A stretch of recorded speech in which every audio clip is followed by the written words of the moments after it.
NFL Straya. I am your co-host, Jaymz Clements. You can see me once more on NBA Straya. That just came back today. You know why, Gary? Because we have a NBA team in the country this week, so kind of cool. I judged by all of your fast food jokes at Zion on the NBA Straya page, Jim. Not bad. Anyway, I'm here in the studio. On the other side of this here computer is a bloke tweeting Bible verses at everybody, no doubt. He's just out. Actually, before we jumped on, he's like, Jim, I'm not welcome. I'm not listened to. I'm going to quietly withdraw. I'm not going to make a scene. I'm going to shrug my shoulders and be on my way. That's right. It's sometimes singer in a band called The Ramshackle Army. Here's my mate. Here's your mate. Fly, Eagles, fly away. Shrug your shoulders. Be on your way. It's Gaz. Gaz, what's going on?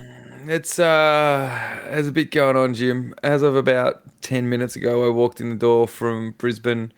I'm in Melbourne, for those who don't know. It's been a long day, but it's been a long weekend, Jim. There was a bit of we went to a gig on Thursday night, and then there was a bit of a football game that didn't go my way on Saturday. And then it was, I know we say it every week, but one of the more ridiculous weeks in football that we've had in a while. And the last week of 3 a.m., right? Yeah, let's go. I'm pretty excited about that. And, of course, it's the week that the Pats aren't playing a 3 a.m. game. Anyway, we are going to wrap up week 4 because it was chaos. We've got injuries galore, a bunch of other stuff. We'll preview week 5, do some quick ENRs and some weekly awards in there for you, and that'll be it. Good stuff, though. Trust me. It's really good this week. It's really good. This one's one of the better ones. Anyway, it's episode 130 of NFL Straya. Let's go!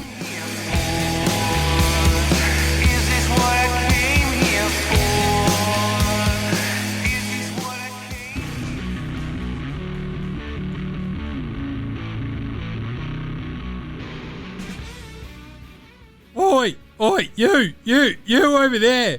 Get my name out your mouth or I'll bash ya. Yeah, don't look at me. Ah! Hi, this is Liam Cohen, Duval, and you're listening and watching NFL Straya.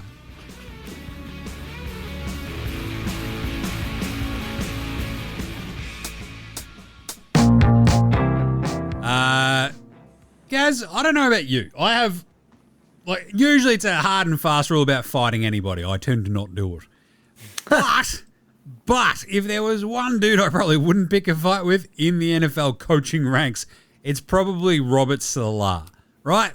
A dude who's got 47 kids and looks like that is A, a fucking psycho, and B, has got no time for your shit and will kick your fucking head in, right?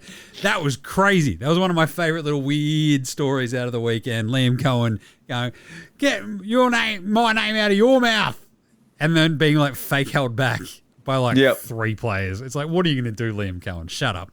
And Bob Saleh's like, is he yelling at me? What's going on? Stealing signs? It was all over some comment about stealing signs or some shit. Yeah, it was bizarre. Anyway, big week, as you alluded to, right? This was one of the more, I think last week we had a lot of chaotic results. We had a lot of chaotic games and just instances within those games this week. But obviously the big ones were the big injuries that we copped in these games as well, right? Obviously Lamar Jackson pinging a hammy as they were kind of getting their heads kicked in by the Chiefs. Already done, yeah. It's kind of oh. And then they had to come out and go, oh, no, he would have gone back in if he had been able to. I'm like, would he? Maybe he just really needed to go to the toilet. Obviously, Malik Nabers doing an ACL. And Joe Alt, to be fair, Joe Alt getting going down in the same game, right?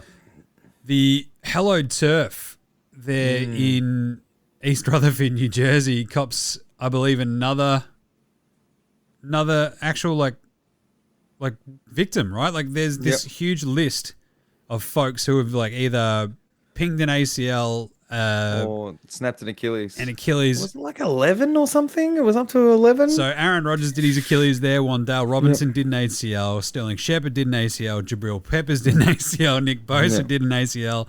Odell Beckham Jr. did an ankle. Those are just the big names. So, it's crazy. Anyway, Malik Nabers, that sucks. Like, he is electric, and it just felt like, especially the Giants had just gotten a quarterback who's fun and cool, and you're like, that's good.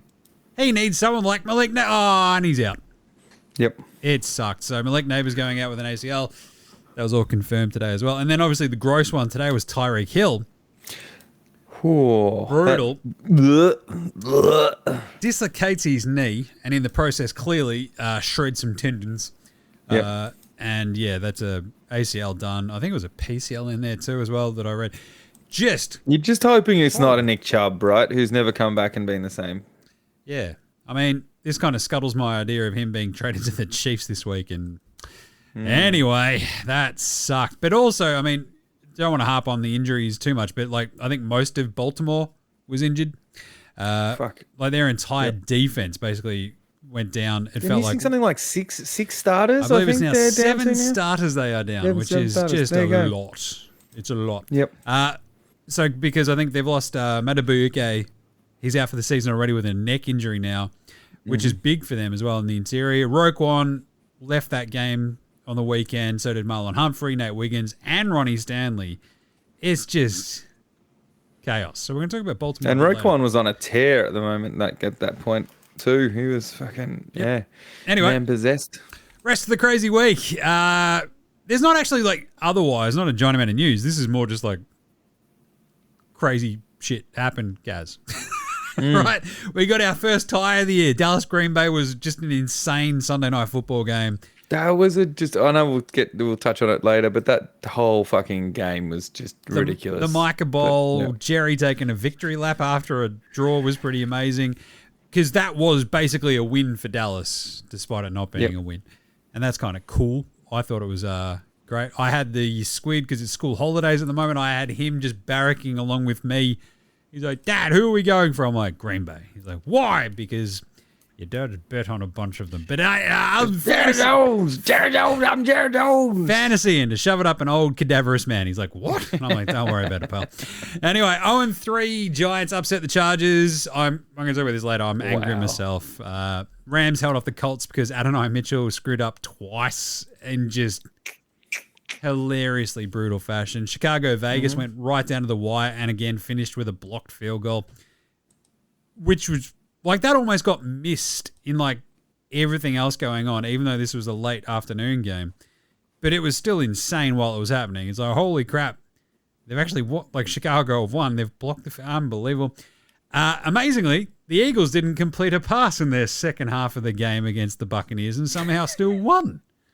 It's the second. It was literally the reverse of last week, but we'll touch on a bit more on that later. The Eagles have played one awesome game in the middle of two games. Like the second half of last week, first week of this half, like just incredible. Like just go straight to the soupy. Kansas City still alive. Baltimore might be cooked. The Monday night games were absolutely horrid. And I don't know. It's just there was a lot of other stuff going on in the game. Should we talk about some games? Yeah, let's do that. All right. Cast your mind back for some game wraps. Week 4 game wraps. Let's do it. We had Seahawks Cardinals 23-20. Remember this? Even this game was stupid and insane. Bloody Seattle, like making a sweat on this one. Jason Myers beats the clock basically with a field goal. 23-20 after they're up 20-6. Stupid. But Seahawks. I was in multiple group chats and was messaging you going, this Arizona team are just fucking horrible to watch. Like nothing was happening. It was just a mess. And then you're like, oh wait, it's kind of even. Like where the fuck did this come from? Seattle was well and truly in control. And then all of a sudden, like, it wasn't like you had some epic comeback. They just, all of a sudden, the points were equal. Yep. And Seattle basically got their ass saved by Jackson Smith and Jigba and an amazing catch that he had. There was another one that, they lost a touch. Was that a Charbonnet touchdown that got called back because of a JSN hold that he did not like and went viral for his reaction and telling the ref that was bullshit. And the ref's response to that was he's like, bull. The side eye. Showing that to me. Oh, come on, son. But anyway, it was like JSN is just unreal. Like to pull it down the catch that he did. Darnold, I don't know. Like that entire team just feels a little bit like they're 3-1 the Seahawks, but the defense is good enough to win a game like that. But just it feels like they're so nervous about everything to do with Darnold at the moment that they're not entirely sure about what they're doing. But hey, 3-1's 3-1. That's a division win. You'll take it. I feel pretty good. Like I bet on the Seahawks as well. I felt pretty good about it during the game. I was more annoyed that JSN didn't get into the end zone, but otherwise, because like I think I'm pretty heavily invested. All that defense is better than it is advertised. Like I mean, Seattle has got walk away with 6 sacks, 5 tackles for loss, 8 passes defensed, and 7 quarterback hits. So, fucking Kyler had nothing all game, which is like when you look at that stat line. And you look at the fact that he only put up, that taking into account all the sacks, they had 164 net yards. You're like, how the fuck were you even in this game? So, I've also got to just quickly check. Is there a new Call of Duty coming out? I just need to pinpoint. Don't know. I'm way past my gamer years, mate. Just need to pinpoint the exact moment when Kyler Murray's going to fall off a cliff this season. I don't know. There's probably a new thing. Anyway, good times, great memories. Then we go to Ireland. Tiddly-tee-tee-tee. They really leaned into it, you know. The Guinness, the bashing and mugging of Skylar Thompson. Weird.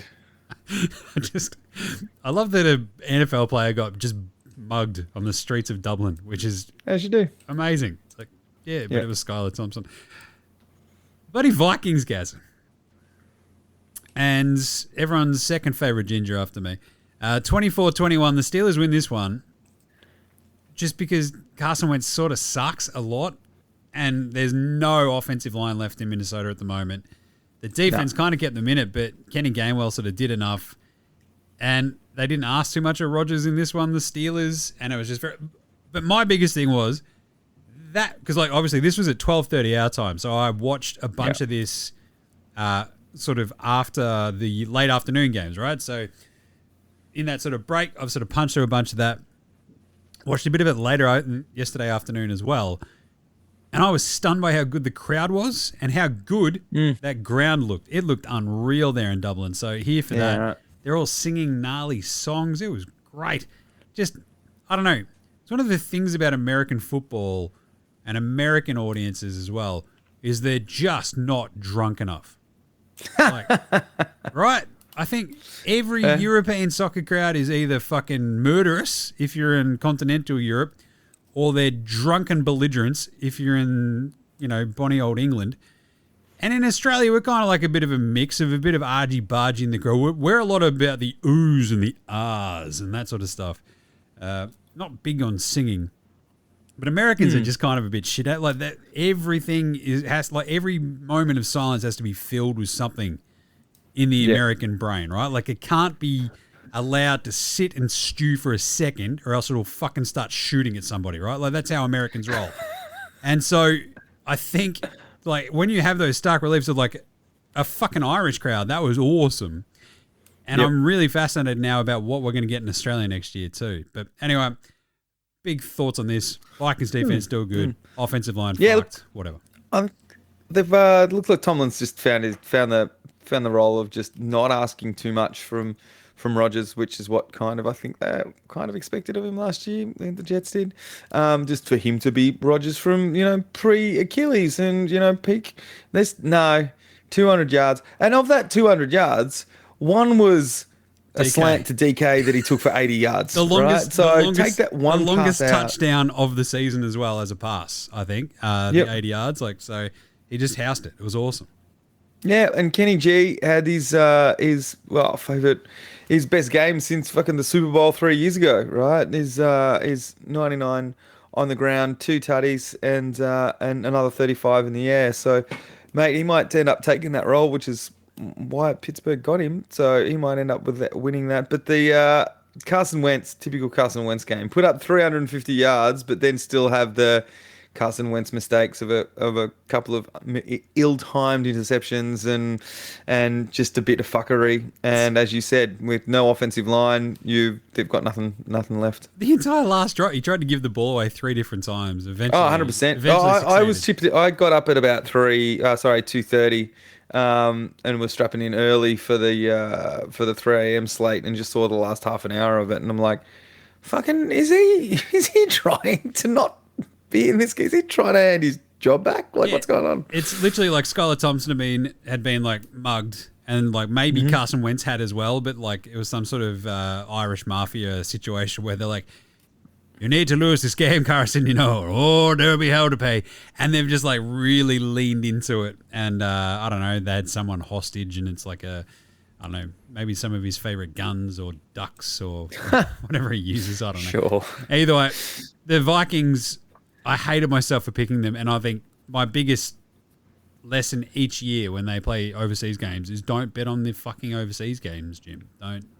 And of course I did. So I'm an idiot. Anyway, then the actual American games, Washington 27, Atlanta 34, sorry. A game that Atlanta completely dominated and then somehow tried to do the most Atlanta thing ever and like give it up and lose at the end. Great bounce back. You knew this was coming, right? Like I was so fucking bang on about the Falcons game. Bijan rips off like 181 yards from scrimmage or whatever it was. It was massive. Drake London gets a Penix touchdown. Kyle Pitts was fucking awesome. This is exactly what you want Atlanta to look like, essentially, right? Like, and Washington, Mariota, this is the same as Carson Wentz, right? Like the second week of the backup, and it's like, now we can scout them a little bit. We know what we're going to do. This is why they're not a starter anymore. And Washington were fine, but Debo's touchdown was really good. Bill was like their running back sort of situation a bit fucky. The defense just isn't good enough at the minute. Yeah, Terry. They kept picking on Lattimore. Like I love that shit. So anyway, just they came back a little bit at the end.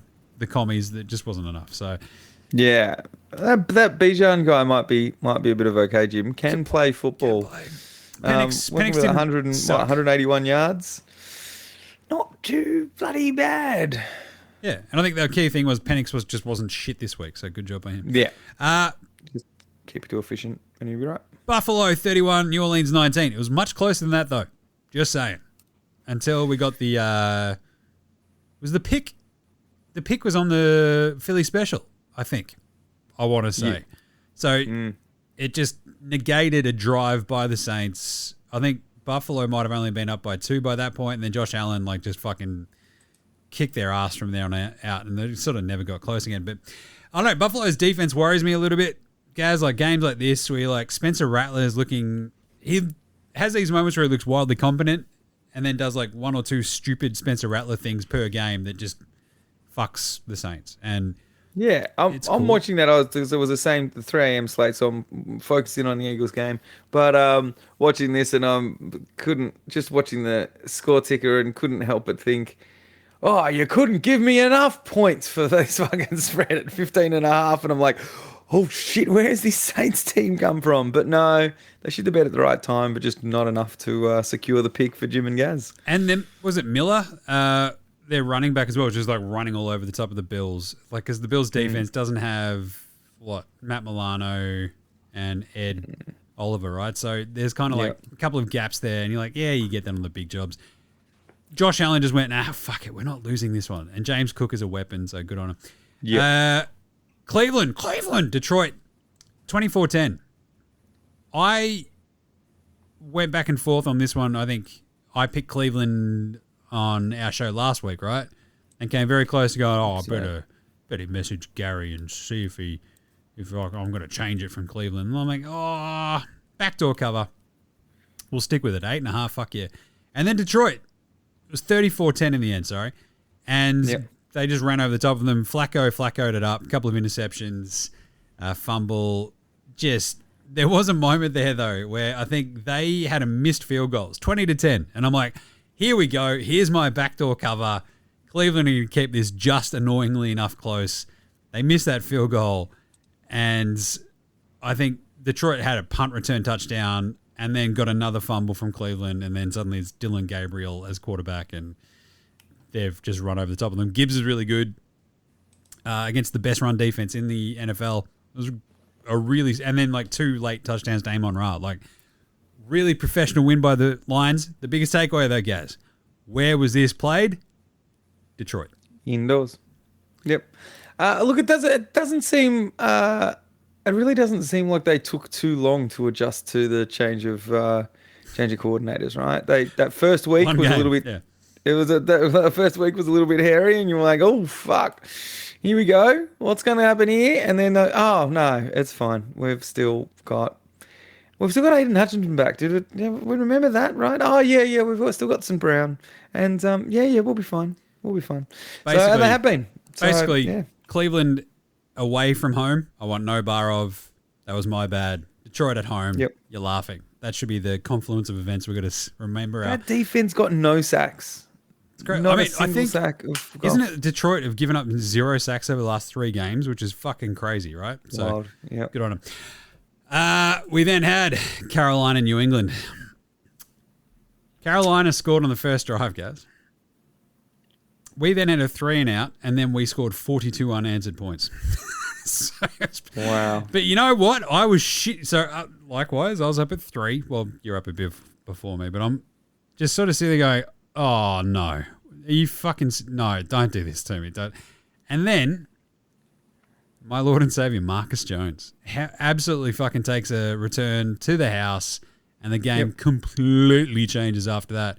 Because I think they score a touchdown, we punt, they punt, and boom, we touchdown. So it was absolutely sick from then on, because he had another. Oh wait a minute, that was the second one, I think.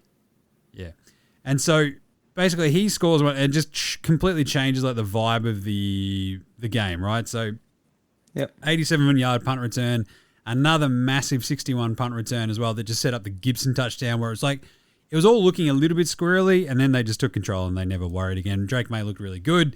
The Hunter Henry touchdown is inevitable for him at the moment as well, because he's just like, who's the big fella? I need to throw it to him. And then does that, which is good. The biggest takeaway I had for the Pats offense was that they mitigated the case of fumbleitis by spreading the ball around a bit more and like divvying it up a little bit smarter. Ramondre didn't carry it as much. It was like basically... And found Stephon. Exactly. In his first 100-yard receiving game in ages. But so they split it up nicely between Henderson, Stevenson, and Gibson in the end, and they sort of just ran away with it. So felt good about Drake May. Looked awesome. His efficiency has been through the roof. I'm very happy as a Pats fan with that one. Professional win. Have to do it. It was Carolina. Fuck them up. What a... just... Especially after last week when they should have beaten the Steelers, they had to do this to Carolina. So happy they did. Chargers 18, Giants 21. What the fuck? That noise you heard is Jackson Dart and every Giants fan just getting a boner collectively. It was magic. Like he was... Marched his way down the field on the first drive. Quarterback draw. In you go. Fucking see you later. He was energetic. He was young. He wasn't annoying. And I'm so angry at myself because like this was the one game of that early one where I'm like, want to take the Giants, 5.5-point underdogs, to the point where I think I might have chucked it in our double picks as the Giants. And you just sort of sitting there, good defense, at least a good front. If they can get to Herbs, we know they've got a sketchy O-line at the moment with the Chargers. That got even worse, as you mentioned, with the Joe Alt injury. And that's kind of how it played out. They fucking buried Herbs. He only had like 2 interceptions, 2 sacks, but 12 QB hits. And they couldn't run the ball. Like Hampton had he was awesome, Amari and Hampton. But because they had no O-line, they had to just get rid of the fucking ball even quicker. And they're just like, God. And Dart was solid. Like, he was just super solid. Nabers does the knee. You think it's all going to fall apart from there, but I don't know. You knew something fucking would happen. He only put up 100. They had under 100 net yards, Jim. Yep. So it was hardly like an offensive performance for the ages. But that's not what you expect from the Giants. It could have been with if Nabers had stuck around. It's a bit sad because we were all saying, we'd seen in a number of episodes, like, surely you hold off for this extra cut. Hold off to the bye, right? Because you got the Chargers defense coming up. Like, you got to change him out. But this is not a fucking season where you're going to do a deep playoff run anyway, if a playoff run at all. So just hold him off. But fuck, it was worth throwing him in where he did. And Scatterbo is fucking, like, as a rookie, he's doing his job, right? He's 80 everywhere. yards. He's awesome. Yeah. Yep. It's going to be, I don't know, like, it was really fun. Everyone was really stoked. Scatterbo and Dart, like, it's Timon and Pumbaa. Like, it kind of feels like a bit of that vibe. But the story for me was just the Chargers going, oh, God, we don't know what we're doing anymore. Like, there was a wide open Quentin Johnson miss from Herbs that you're just like, dude, just hit him. Oh, no, that would have been the game maybe. McConkey's got missing, and the Chargers, look, the biggest thing was good defense going west to east. Early game as well. They changed to Jackson Dart, and he knew something fucky was going to happen. And I'm just angry I didn't throw a bunch of money on the Giants. But anyway, that's a fun situation now for the Giants. We'll talk about that in a second again. Yep. Hey, Philly, pull off another one. 31-26 over Tampa Bay, Gary. They clench. This was clenched butthole stuff for the entire second half. God. That's what Tampa Bay do to you, right? Like, they're just going to make you fucking sweat. It sucks. 0-8 for Hurts, 5 3-and-outs in the second half. Egbuka and Bucky Irving, massive, was it 77 and 71-yard touchdowns in that second half as well. They were both wildly arsey, but they were still touchdowns. And you were shitting it right up into the end where you gave up a safety just to close out the game. Oh, 100%. Look, it was the storylines for us was like, they're that bogey team. And the heat down there, it was up 100 degrees Fahrenheit, felt like 100 degrees on the field. And obviously when you're the away team, there's no shade. So there's like all the fucking sideline dudes holding up the shade. And the defense was fucking cooked. So I remember messaging you going, holy fuck, we're just holding on for dear life. But it's the beginning of the game. Like, it couldn't have started any better. Eagles have come out after blocking the kick for the win last week, come straight out, and Sidney Brown blocks a kick, and who ended up returning it? I can't remember. Makuba ends up returning that for a touchdown to start the game. And we're like, oh, this could go all right. Then when we do get the ball, it's like Hurts is just moving it around. 10 yards here, 5 yards there. Ended up with 2 first-half touchdowns that were effectively shovels to Goddard. And then the third touchdown where we're like, the one tush push of the game. And then it was the fake tush push to Saquon, who waltzes his way in, who's averaging 2 yards a play for the year, just waltzes his way into the end zone. I'm like, well, this couldn't be going any fucking better. And then in the second half, when the defense was absolutely cooked, it's hard enough to follow a receiver when you've got a scrambling quarterback at it who's known for his scrambling, like Mayfield, he just found time, and the cooked defenders, both rookies, just missed on 2 70-yard plays. So the first was Makuba, just fingertips, missed on Egbuka to that long. He wasn't even supposed to be a receiver in that play. It was a clear out roll. And the other one was to who was it? It was the Bucky down the sideline that we had Campbell catching him, trying to cover him down the sideline, and he just lost him because Baker was able to do a bit of a scramble grill. And that's what kept it really close. But then you're just on that last final drive and going, this is what Baker does to us, right? It was a 6-point difference, and we're still going, fuck, he's going to do this, isn't he? But no, they closed it out, and it was worthwhile. Campbell, who'd obviously missed that play earlier, there was the interception in the end zone that really stalled them, and that's what gave me a little bit of confidence. But fucking hell, mate, we're 4-0, but it's been It's been a clenching butt cheeks for a big chunk of that 4 games. It was ridiculous because, you're down 8 heading right down the line, right? And then you basically end up with the turnover on downs as it sort of finishes up. And you're just like, oh, it was so fucking close. It was right there just to like be an absolute heartbreak, whatever. The fact that it even got that close is still crazy, right? The field goal that McLaughlin kicked at the end of the first half is the longest outdoor field goal fucking ever. Like, it was insane. Yeah, his record was 58, and he kicked what, a 64, 57 before that. Yep. He kicked 58 in warm-ups, and he kicked a 64 and a 58 like in the game. Like, Jesus Christ, dude. Felt like we were playing Aubrey. Yep. It was absurd. It was awesome. It was a wildly fun game. And that's what Tampa Bay do, I reckon. It's just... Yeah.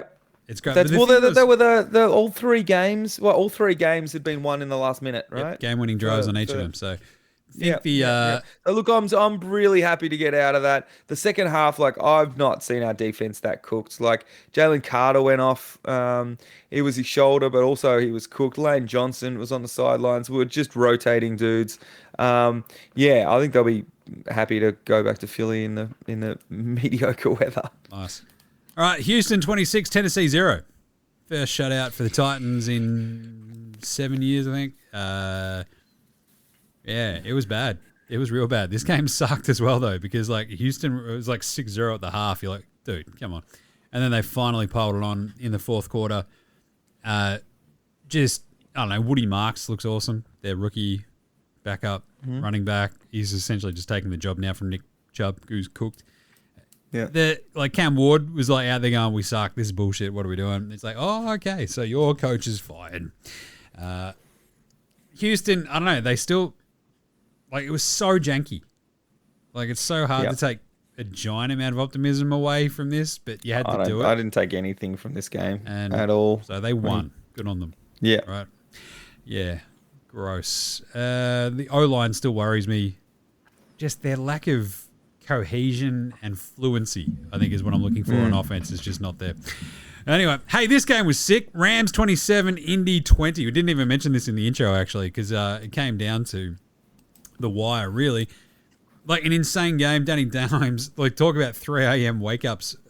Was this one? No, this was a bit later. This was the 6:05. Literally, it starts the game with an interception, essentially. It's just like, it's going to be one of those Danny Dimes days. Awesome.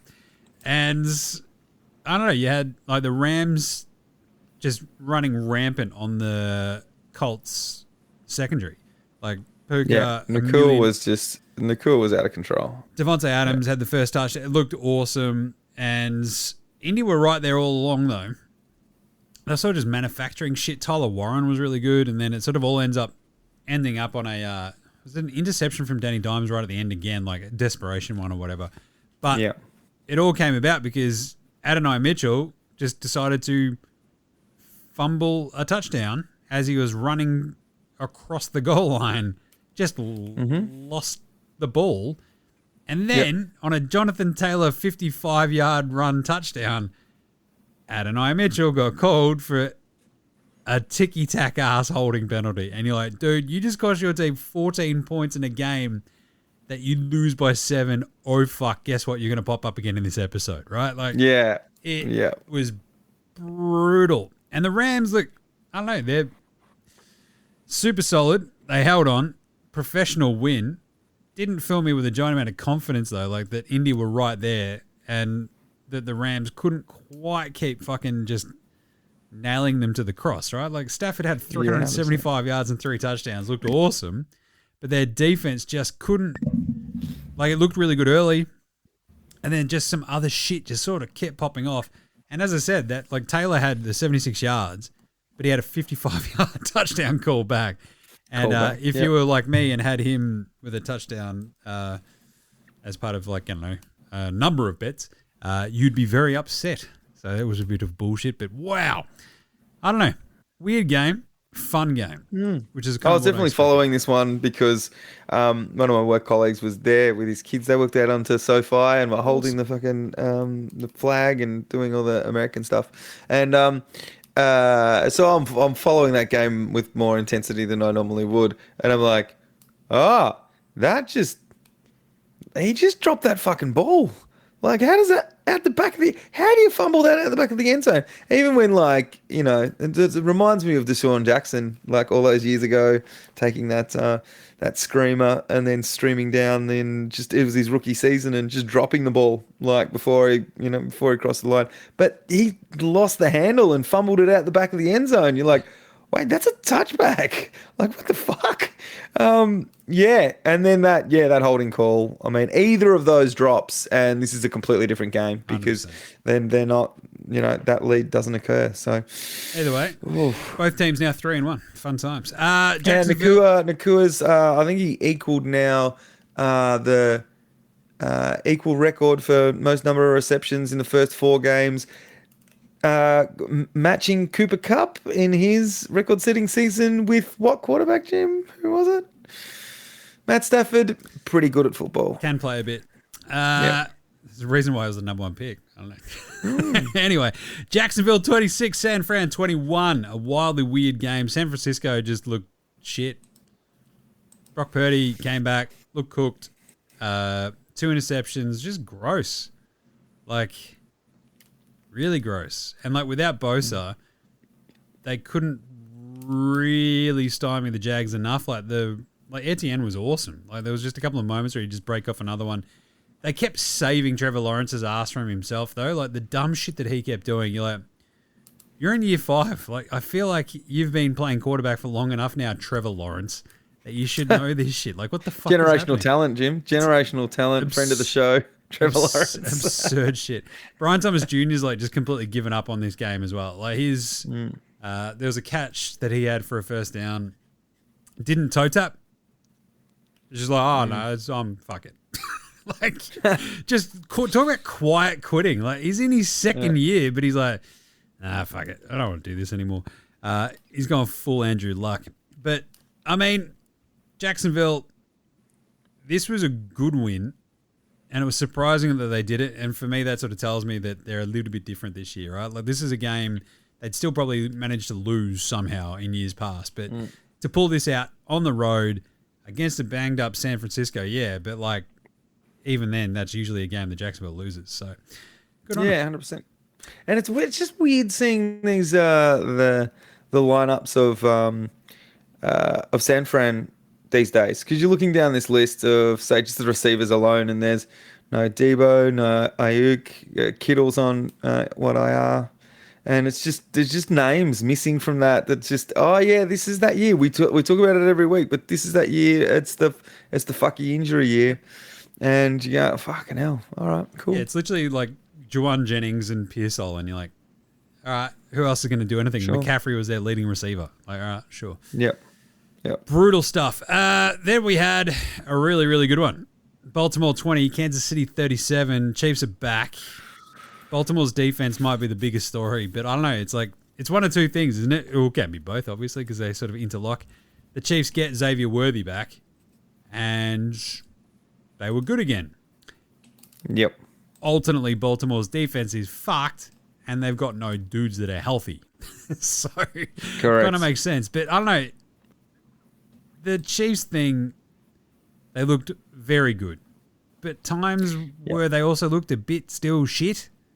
And I'm like, I wonder if Baltimore, I don't know, if this was like week 13 and like maybe Baltimore had figured out this defense, if we'd get the same result.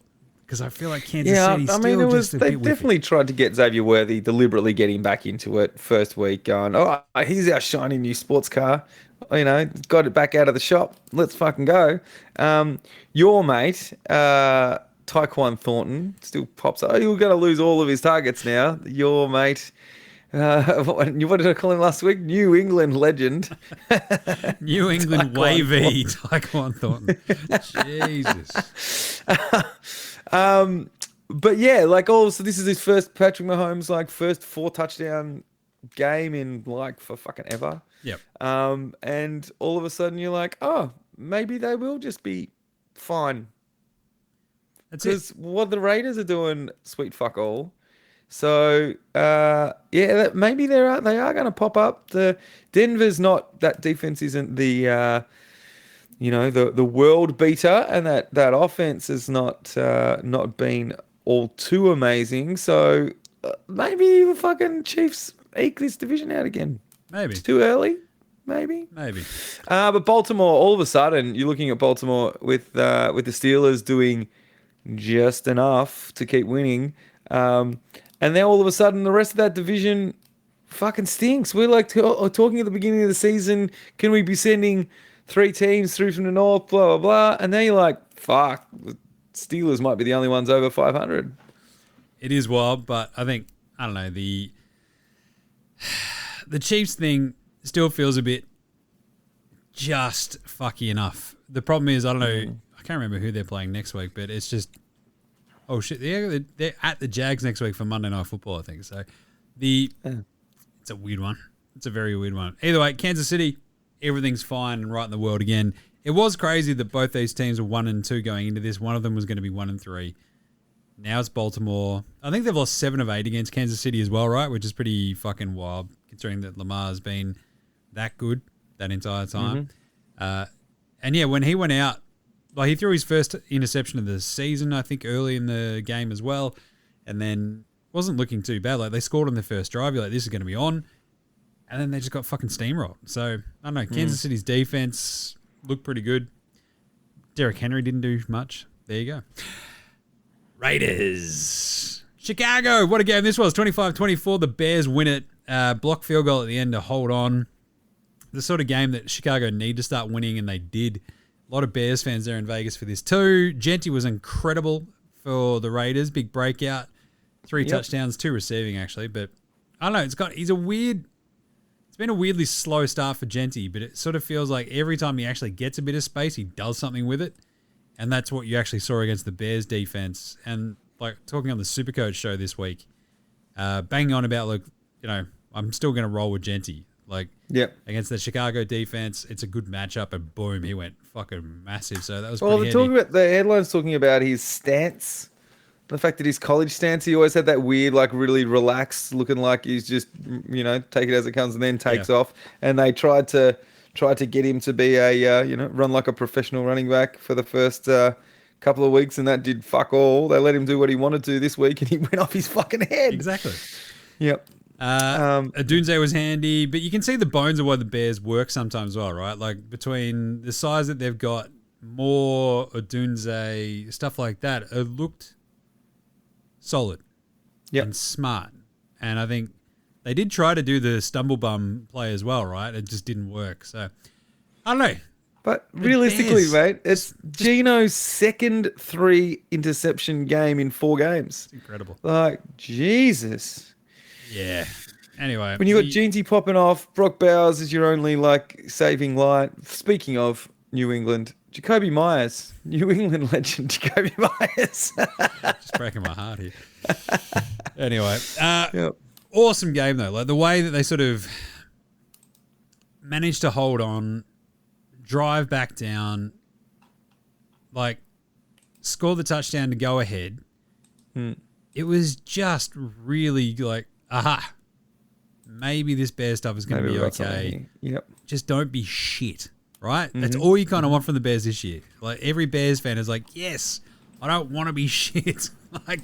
Just vague competence is all you ask. Anyway, Green Bay 40, Dallas 40. The Micah Bowl was unreal. How much fun was this? Absolutely wild game. Jordan Love nearly somehow cooked the end of the game as well in overtime with the incompleted pass, right? Instead of, kind of going for the win, but then... But held on to it for too fucking long, right? 1 second on it, just 1 second. It felt like it was a bee's dick away from 0, Jim. Yep. And fuck. It is still absolutely gobsmacking to me that a quintuple billion-dollar industry like the NFL, the National Football League, doesn't engage in tenths of a second. It's somehow un-American to have tenths of a second. Like we have it in basketball, but in tenths of a second in football, no, it's not football guy kind of shit, man. We don't believe in tenths of a second. It's 1 or nothing. All right, sure. But yeah, there was it Romeo Dobbs with a hat trick? Yeah. Yep. Patrick with his big helmet. the extra helmet on. Looking like a bobblehead. And you had Jaymz run in too as well. It was just Yep. like, and It was Dallas. just all offense. When you talk about we're here to stop the run for Dallas, and Green Bay put up 164 yards, and we've got Micah, and our defense is going to be fucking awesome. Well, yeah, you know what? Fucking Dak Prescott and the Cowboys without CD just dumped 40 on your head. George Pickens went off his fucking dial. He was so everywhere. He's like waving to the fans as well at the end. It's like, dude, you haven't. Like, what are you doing? You haven't won yet. Fuck. Pretty wild. But both quarterbacks played awesomely. Obviously, Micah didn't show up for a lot of the game, but then had that touchdown-saving sack. Dak was running into the end zone. Just got his caught legs. him from behind. But yeah, it was. I thought Green Bay had it.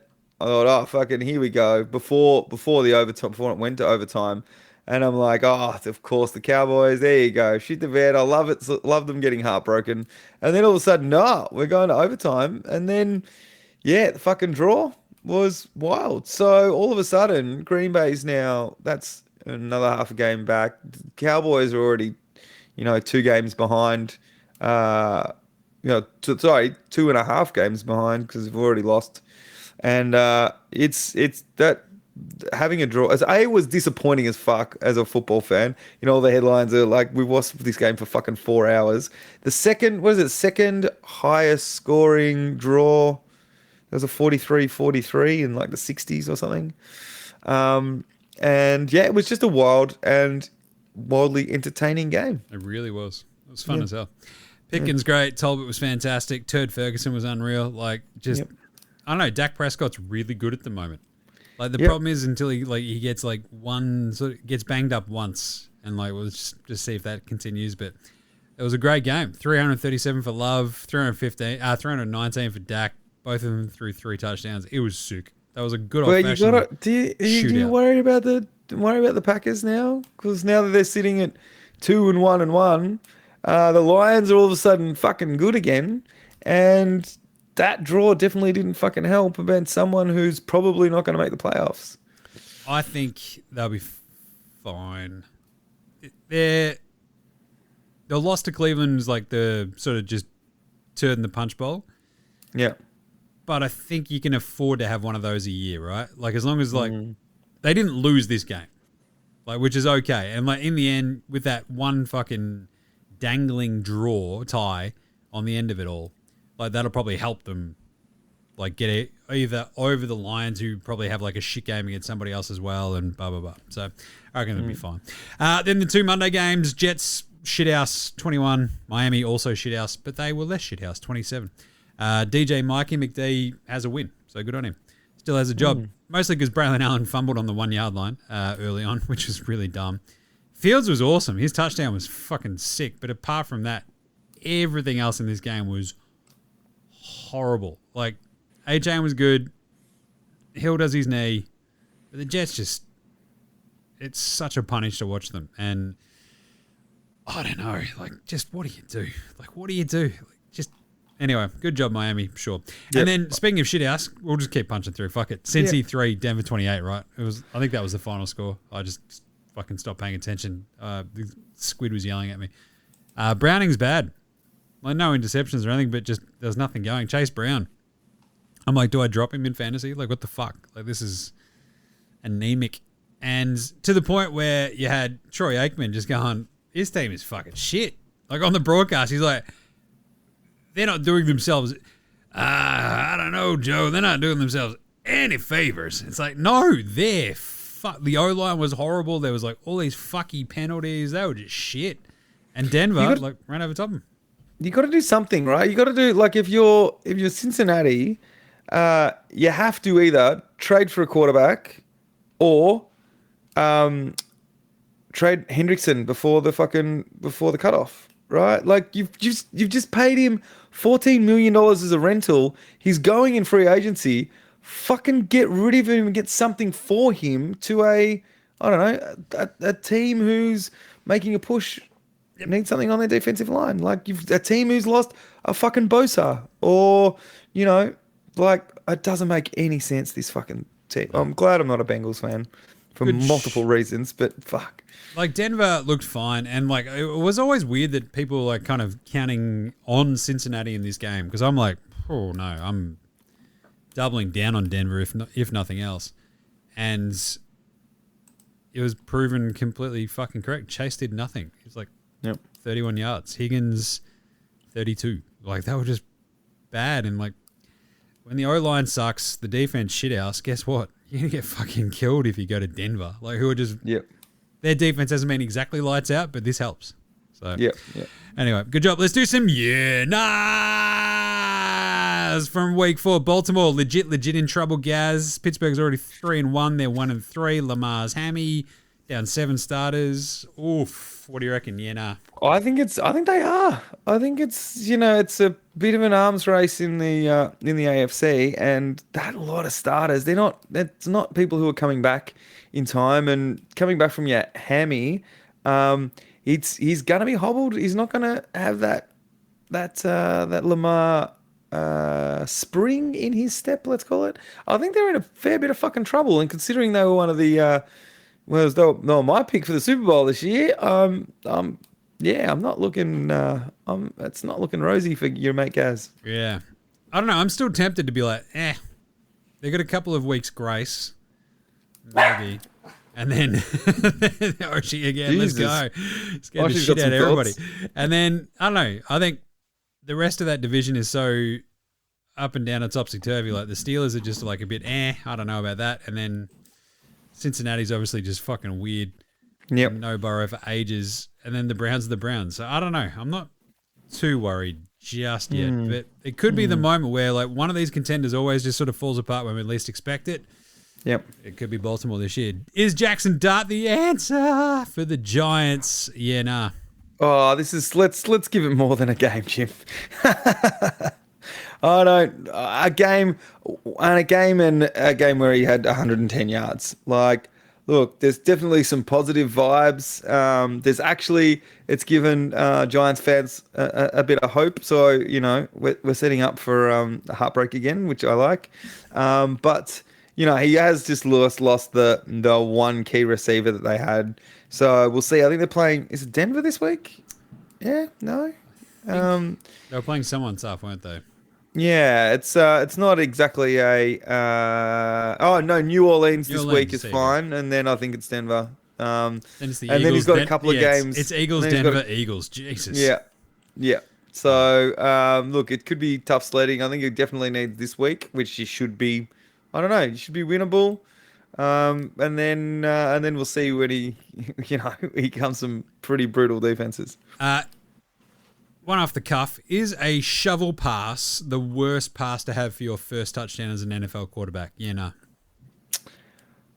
Oh look, I don't think anyone's going to remember or give a shit, Jim. So I will. It was like It feels like wildly underwhelming. It's like my first touchdown, hooray! It's like but it was kind of like a basketball chest pass. Like right. Ugh, anyway, are the Giants cursed though? Like literally, you get a bit of a shot in the arm from Dart, and then boom, Nabers goes out. What the fuck? Yeah, no. I mean, when your team, your ownership, and the NFL is not changing the field that is known to be cursed and done so many fucking injuries, then you picking. You ending up there. It's not fucking. You're not kissed on the dick. Let's put it that way, Jim. True that. All right, we've got a couple of really bad teams, right? Like, so we've got the Jets, we've got the Saints, and we have the Titans. 0-4 teams.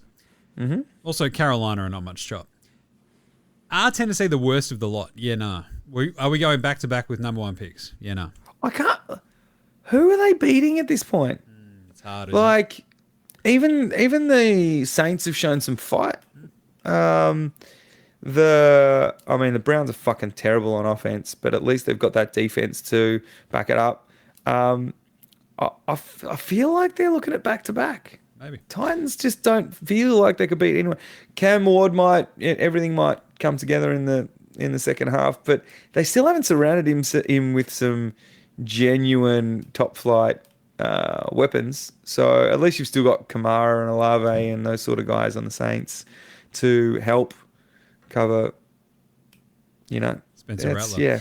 The Olave's he was really good this week actually. Two remaining unbeaten teams to flip it around. Are they meeting in the Soupy? Yeah, nah. I don't know. I'm pretty worried about Lions. They crashed and burned late last year, but and Buffalo always seem to trip over themselves. So at the moment, it's definitely the form teams. I mean, Eagles have won 19 of 20 or 20 of 21. I think it's like it'll be a calendar year since you've lost. Yeah. This week. Yeah. Well, yeah, there you go. Because we lost to it was the game against Washington where Hurts didn't finish the game. Absurd. Yeah. So that's pretty fucking wild, hey? Not bad. Not bad. All right, good bloke of the week. Who are we buying a beer? Marcus Jones absolutely changed the vibe of that game. As I said, it was dead on its fucking legs after Carolina had scored. We had a 3 and out. I'm like, this is fucked. Are you kidding me? And then bang, bang, bang. Off we went. We were fine. Thank you, Marcus Jones. Chase McLaughlin, as I mentioned, longest outside field goal in the history of the NFL. It's pretty fucking good. You deserve a beer because I don't know how your leg is still attached. Puka, you alluded to this one earlier. The second player in NFL history to have 40 receptions for 500 yards in his team's first 4 games. One of my good calls from Supercoach this week was just going, we're getting out of the chase business and going to Puka. And he smashed it. And Kyle Pitts, I threw Kyle Pitts on there. I'm just happy he's not shit, right? He was like solid. He was so happy as well. He had a touchdown. He's like fucking spiked it. Just yes, absolutely stoked for him. Like, I love how good he's been because it angries up the blood just real nice, right? Because you just like wait for the other foot to drop next week when he's just shit and just disappears. But at the same, when he's good, just nice. It's like, see, we were all correct. That's good. Great. Yep. You got any blokes you're buying a beer, Gaz? Nah, I just that'll do. All right, good one. Old mate, no mates. Who's got no mates this week? Obviously, Liam Cohen going a Bob Salah, as I mentioned at the top. Rob Salah would probably fucking kick his head in. Keep my name out of your mouth. Settle down, mate. Adonai Mitchell. This one. That's the one. You don't want to stick the boot in too much, but at the same time, it's hard to pinpoint exactly in the game of, game upon game upon game. It's really hard to go, all right, this exact moment cost X amount of points, and it's really convoluted usually and complicated. Not so with Adonai Mitchell this week. It's so straightforward that you just lost the ball out of your hand as you were crossing the goal line. There goes 7 points, touchback. And then the holding call as your running back is ripping off a massive 55-yarder. It's all on you, dude. Like, just don't hold. Oh, fuck. Yeah. So we always talk about the team bus. Old mate, no mates is the first thing I thought of during that. Well, the first one, and then the second one was just, that's solidified. There's no fucking... Yeah, he's walking home at that one, right? Like, you don't get on the team bus at that point. Like, you are walking home. Sorry. It's like, but I don't live here. It's like, I do not care. We're in LA. You're walking home. Sucked in. Joey Sly, the team got shut out and he missed 2 field goals. That is rough. Yep. And Shadua Sanders, just standing there on the sideline looking morose, watching Dylan Gabriel go in after Joe Flacco gets benched for being shithouse and Joe Flacco and super fucking old. The same Shadua Sanders, Gary, who quite famously now was like, hey, Baltimore, don't draft me because I don't want to back up Lamar Jackson and be in a winning situation and learn how to quarterback good proper. You dumb fuck. Yep. That's a bit of an now old you're mate. sitting there doing sweet fuck all. Yeah, third string, looking sad. Yep. All right. Outback Takehouse. It is Tuesday, Gaz. They've just been to Ireland. So you know what I've got for you for the special this week? That's right. Just put some magpies in a blender. It's the Outback Takehouse's version of Guinness, and it's only at Outback. Doesn't go great with a hard-earned thirst or a bloomin' onion, but it tastes bloody Yeah, to be honest, fucking horrible. But either way, JJ McCarthy's not injured. He's just fucking shit, and the O-line's shit. So Kevin O'Connell is simply feeding Carson Wentz to the Wolves.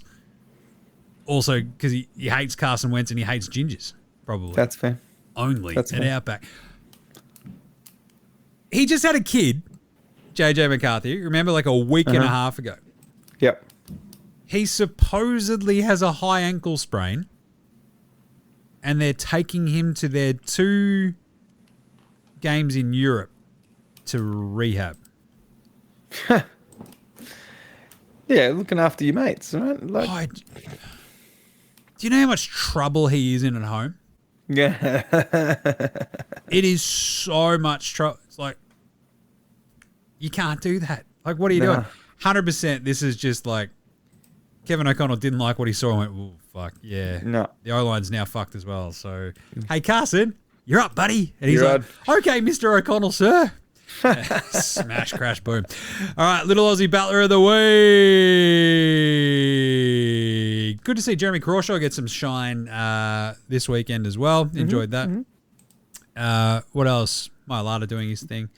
It was fine. Yeah, I think Falale got called for a couple of brutal penalties. He's not having a great time for Baltimore. No, he's not. And he's a bit of a favourite whipping boy for the Ravens fans too, so it's a bit shithouse. And a bit of quick captain fantasy. Supercoach had a really rough one this week. So after the dizzying highs of last week, the dizzying lows of Lamar Jackson's injury as my captain, no less, was very brutal. And also losing Malik Nabers, not great. So bit of a rough one all around. So I think I landed in, I think my overall positioning dropped like 1,000 something places. It was fucking tough as. So anyway, and I beat you in fantasy as well, Gaz. So You did. My fantasy was pretty gross with this, but I in my dynasty league went quite well, Jim. Even though I had started AJ Brown, I also started George Pickens. Oh. So I went from a 1% chance of winning to winning on the back of, what is he, 28 points in a half PPR league or something ridiculous. It just went off his absolute fucking dial. Love that. And I was like, this is pretty good. Yeah. I actually thought about putting AJ Brown there for the old mate no mates where he's like, hey man, just if you're not listened to, fuck that, just peace out. But Nick Sirianni literally came out. He's like, he's our mate. We fucking love him. I don't want him going anywhere. I'm Nick Sirianni. Yep. Check it out. I should actually do the Joey Mazzulla voice for Nick Sirianni. Mate, I fucking love that AJ Brown, bro. He is the fucking best dude ever, bro. What are you talking about? That's my best mate, AJ Brown. But Sirianni came out pretty vociferously about it and was like, oh. Yeah, look, he's made these comments and he did the whole thing with the book last year. And yeah, obviously he's frustrated about not getting the ball. The problem was a bunch of those incompleted passes from Hurts in the second half was him trying to force the ball to AJ. Yep. And in solid coverage. So it was trying to get him the ball and it just not. So yeah, he's generally frustrated, but it's hard to be too frustrated when you still put up 1,000 yards last year when you weren't getting the ball as much. You still had a 100-yard game this year and you've won the last 20 games, right? Like, yeah. Stop your sooking, I think is what I'm looking for. Yeah. Nice one. All right, do you want to do some picks for week 5? Yep. I think we ought to. They're brought to you by Dabble. You can go find all of our vibes for each week over at Dabble. Basically, I'm banging in all the picks. We've got some same gamers that pop up every so often as well. So you can sign up using the link in our show description or in our, the little bits on our socials. It's right there. So sign up, use the code NFL Straya. Tell them Jim and Gaz sent you. And that'd be cool. You can follow along all the stuff that we do. There's plenty in there. It's lots of fun. I think we went out of the 15 or 16, out of the 16 games this week, I think we got maybe 10 right against the spread. Okay. Because I did go against my own pick and pick the Giants when I went into the Dabble. So not bad, just saying. Right, we start off. NFC West battle on Friday morning football, Thursday night football. Niners, Rams. Rams are 3.5-point favourites. I am going the Rams. So are you, because wow, do the Niners not look good at the moment? That's some analysis. Yeah. Are they? That's what we've just said. All like they don't have the weapons on offense.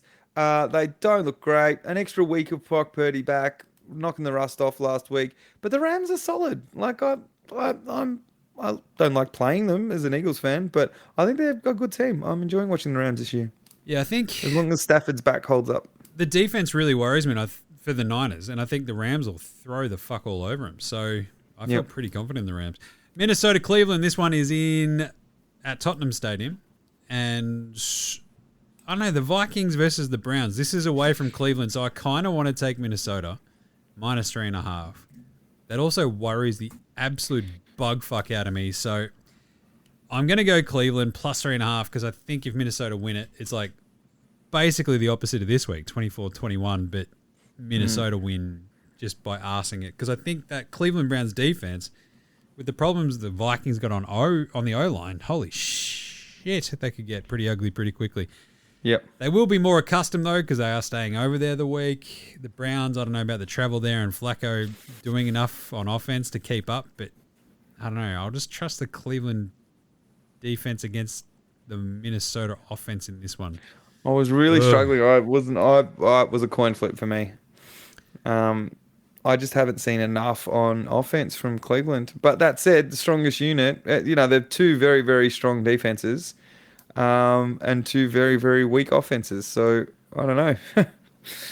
It's a tricky one because, like, the Vikings, I think the way that Pittsburgh dealt with them this week was just getting the ball out fucking super quick, right? Like, Rodgers was just like, foot, and off it went. I don't know if Cleveland can do the same with Flacco, but anyway. Indy hosting the Raiders, minus 6.5 point favorites. The Colts have both gone the Colts. I think you can throw on the Raiders, and I think Indy will do just that. And I think the Raiders will probably do okay in this game, but I think the Indy offense is a little bit more potent. But this should be a really fun one. I think the Raiders are going to play fun games all year, right? Just weird shit will happen. You've gone the Colts too. Happy days. I agree. Yep, exactly what you said. All right, Giants, Saints.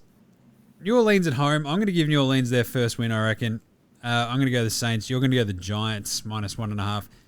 The Dart experience, as you sort of hit on earlier, I don't think the Saints are that bad. They sort of just stink up games. The Giants on the road, I don't feel quite as confident in them.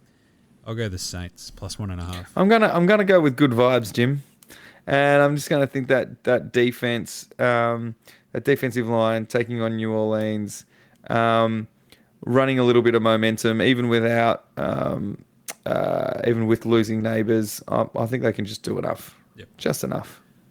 Dallas at the Jets. Oh, boy. That's a Dallas pick, I think. At the Jets is a bit janky, but, I mean, if you had a quarterback who could throw against Dallas, I'd feel better. Yeah. Garrett Wilson wasn't too bad today, but and Justin Fields wasn't too bad, but I think Dallas have just got a little bit of something going. Dak's really good. The Jets just... I'm not feeling it. Let's go Dallas. Okay. Yep, agreed. I think I'm just not sure that Jets defense, I'm not sure they're showing enough on offense, even though it's a very, very suspect Dallas defense. And Dallas are looking strong, even without CD for the next couple of weeks. Yeah, because it's only minus 2.5. I feel a bit better about that. If it was more than that, if that was one of those minus 3.5 lines that we've already got, 2 of so far this week, I might go the Jets, but going Dallas. Denver, Philly. Fascinating game. In Philly. I don't like this 5.5. I'm going to go Denver with the plus 5.5. Yeah, I don't like this 5.5. I'm hoping that this is the game at home. Get back home. Normal weather. Get the vibes right. Let's put a total game together. Nice. That'd be nice. It is a strong defense that we're playing against. Our defense, back rested, strong, will we go well against Bo Nix? And yeah, I'm just hoping that we can, cover the spread. Nice. I'm going Denver. I think their defense is going to be fascinating against that offense of the Eagles. On the road, look, I'll just take the plus 5.5 because it feels like if Philly eke it out, it's a field goal sort of game. So line's a bit too high. Carolina, Miami. Oh, God, that is brutal. The Panthers are 1.5 point underdogs at home. I kind of don't mind Carolina, even after this week. at home, they sort of looked pretty good, last week against Atlanta, kicking their ass and shutting them out. And they look shit on the road. And then they come back again against the Miami team that looks shit on the road when they play. So, yeah. I don't know. What is it? A immovable object meets an unstoppable force of shitness. Yeah. So, I'll go Carolina. Yeah, no Tyreek. Obviously, that worries me. That's one extra weapon. They're going to be relying on Waddle a lot more. But I don't know. Carolina looked good against a team that they know in Atlanta. Just feels top to bottom that Miami should be better. So 1.5 points. I'm going to give it to Miami. Nice one. Baltimore hosting Houston, 3.5 point favorites at the moment. But not knowing about Lamar makes this pretty tricky, right? Yeah, they're talking a couple of weeks, aren't they? I think Houston can still throw in Baltimore almost regardless. Yeah. I didn't know the. To the point where I might take the plus 3.5. I agree. We just don't know who's going to be playing on this Baltimore team. Yep. Don't know that on the. What is it? Cooper Rush is their backup as well. Yeah, correct. Cooper Rush. Tennessee. So. We're both going Houston either way. All right, Tennessee, Arizona, minus 8.5 for the Cardinals against the Titans. That feels like that's a trap. Yeah. It's hard to go against, to go for the Titans, isn't it? Especially on the road. Yeah. I got to go Arizona. 100%. Get right game. They could win that by 20 without fucking waking up, it feels like at the moment. Yeah. When you've got McBride, Kyler doing just enough, McBride and Harrison should be enough. Should be. Tampa Bay, Seattle. Fascinating game in Seattle as well. Seahawks are favored by 2.5 at home. Tampa Bay just do fuck shit. That's what they do. Can Seattle win this, though, at home? Minus 2.5. There's a big question mark over Bucky Irving, too. He's been on the injury report and may be out. So that'll make life tough. Might stick with Seattle with a slightly longer rest. Tampa Bay having just played the Eagles. So I'll go Seattle at home. Yep. Going all the way west after that game. Yeah, I'll take the Seahawks. You've gone Tampa Bay. Yeah, I like the spiciness of Tampa Bay. Godwin was strong in his first game back. Obviously, Bucky will hurt a lot because he's pretty fucking awesome. It did feel like they really missed Mike Evans in that game, though, didn't it? It was just not having that one dude there to let Egbuka sort of run rampant, even against your secondary. It was a big loss. But Godwin definitely helped because there was space over the middle for him. And look, I think there's two of the three will definitely help. I'm still going to stick with Tampa for this one. Nice one. Cincinnati hosting Detroit, 9.5 point underdogs at home. Cincinnati. It is so hard to not take Detroit in the quickest flash you can imagine. Is there a case for Cincy at home? Cincy have put fuck all points up. The defense was suspect before the injury to Burrow, and Detroit have started kicking the shit out of people. So I feel like we could give them a 7-point start on the 9.5 points and still take it. Yeah, Gibbs could have it feels like I think Montgomery's from Cincinnati or Ohio or somewhere around there. Feels like this is a big Montgomery, 2-touchdown sort of game. Washington Chargers. Chargers coming home again. Washington maybe with Jaden Daniels back. Hard to sort of pick this game, not knowing. I'll probably still go the Chargers at home against this Commanders defense. The Chargers, we knew that game was going to be a bit fucky. And I don't know. That O-line, though, was a bit shitty. I just don't know if Washington's the team to really take advantage of it, though, right? Yeah. They got some good names on that defense, but they're aging names. I mean, Daniels, that could be something that helps me change that pick later in the week. But for now, I'm going to stick with the Chargers. Yeah. It's a weird one. Yep. Buffalo, New England. Oh, this was tough too. Minus 7.5 points, Jim. Minus 7.5 for the Bills at home against New England. What's he going? I know that Vrabel comes from this very simple, Belichick, fuck 'em kind of vibe. And one of my favorite wins of all time was when when the Pats just went into Buffalo and like ran the passed the ball like 3 times, right? All game, and then just ran the ball into them and fucked them up. I think Buffalo fucking just kicked the Pats' ass. Don't think they're ready for the primetime kind of moment. So, that's a loss. -7.5. I think Buffalo win that one pretty handy, like 28-10 or something. Yeah. No, I agree. I'm sticking with Buffalo for this one too. They're in the form team and 7.5 points. Yep. I'll take it. Then Kansas City, Jacksonville. That is a +7.5 next to Jacksonville's name at home. Which feels... Oh, wait. No, that's now 3.5. Holy fuck, that changed. Whoa. Kansas City -3.5. Wow. So it's only +3.5. That's interesting. Right. That's a big change, Jim. I was happy to take Jacksonville at 7.5, thinking there's a false economy in these in this KC. Still tempted to take Jacksonville, but I might still just go back to KC and they this one for 3.5. Yep. 27-20. This one yells to me. So because we've actually got buys. We shouldn't have buys this early in this fucking season. What are we doing here? What do you reckon, Gaz? Yeah, I mean, you'd be. Are any of these teams? Nothing screams injuries for any of these guys, right? Chicago, so Atlanta, Chicago's Green defense, Bay, I think, has got a couple of injuries. Green Bay, there's a couple of dudes as well, so they probably need. Well, look, to be honest, week 4, I think we were week 5. The Eagles had the bye last year, and it couldn't have come at a better time. We were 2-2. People wanted Sirianni fired. Vic Fangio's defense had done fuck all, and then we came out of the bye and fucking off to the races. So if it's the right team, maybe it's that you've had the first 2 weeks for Green Bay were awesome. The last 2 have been a bit of a struggle. Maybe it is the right time for them to take stock and then just come out and kick ass. Nice one. All right, I think that if I update the pick standings as well, you managed to pick up one more on me again this week with the Jets-Miami game today. So up by 7 already in 4 weeks. That's a lot. Oh, Lord. Anyway. But we have a fair few different this week, 5 different, so that'll be fun. Yeah. Nice. But the good thing is we have the 10:15 start for Friday morning, but then as daylight savings kicks in this weekend, it means we have 4 a.m. wake-ups from here on out, which is kind of nice. Nice.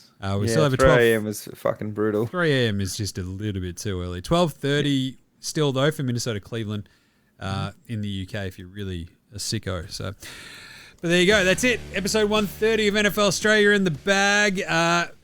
Now, in the meantime, make sure you're following us on Facey, Twitter, IG, TikTok, and most importantly, YouTube as well. Because I think from next week, what we'll be doing is splitting these shows into 2 on YouTube as well. Maybe even for the podcast, I don't know. But we'll basically have the pick section chopped off. So make sure you're over there. It should make it a little bit easier to navigate, watch, check out, etc. So get right around all of them. And also, of course, jump in the comments, send us nahs, all that dumb shit. I need some more interaction with the nahs because I'm just sick of writing them all and just going, Gary, what do you think about this one that I think? And off we go. But rate, review, star, subscribe, all that good shit across all of your podcast apps, your YouTube Music and Spotify, Apple Podcasts, whatever. Big thanks always go to House Hats for the intro and outro song. They rule. Get around Jim Does Supercoach. As mentioned, lots and lots of fun shit going on in the Supercoach show too. I'm going to have some more bells and whistles for that, I think, next week too. This week's a bit fucked because of school holidays and me looking after a 6-year-old just lunatic, which is kind of fun, but jeez.